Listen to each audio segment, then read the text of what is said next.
Maayong buntag mga kagunas at the same time mga kaiko lover no. So this time maghimo tag something mythical creature no since belated na po ang atong Happy Halloween. So isa ni siya sa costume nga bago na mo buhaton sa gamito ni siya sa kanumutya ng like wood. So since ilang category is mythical creature, so nasayang sa mga is ang tiyanak. Oh my god, it's very scary. So mo ni siya ang kaganapan on stage na guys no, nga naware na pod ang question sa atong kandidat at the same time the props. Our kuan ato ang tiyanak nga very kuan kay siya very outstanding charlang very kuan stunning kaayo kay murag minghatag yun kahugyaw kay Ginoo ko. So mo ni among pag-portray sa amo ang tiyanak nga na-assign. So I would like to say thank you to the renter, of course, the makeup artist. So ayan guys, so since tiyanak man jud iyahang team, so wala nang tiyanak ang kandidata kay murag weird na po kayo. So amo na gigibit-bit ang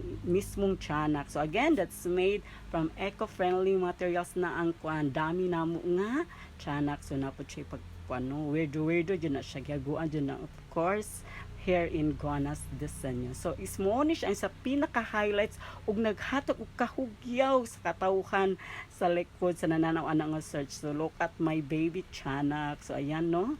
So kanjo kay ni sila nalingaw jud kay tawo ni sila abot ag nalingaw ba nahadlok ba o naguol kay Ginoo ko nahadlok sila kayo murag mahulog daw ang baby kay kanila ging Ginoo ko di battery lang so laban lang no.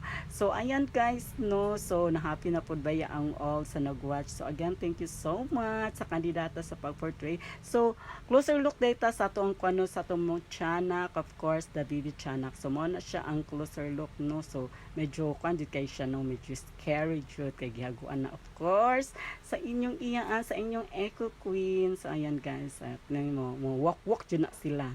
So again, that's it. Thank you so much for watching again. Luckily, awarded as best in mythical costume. Thank you!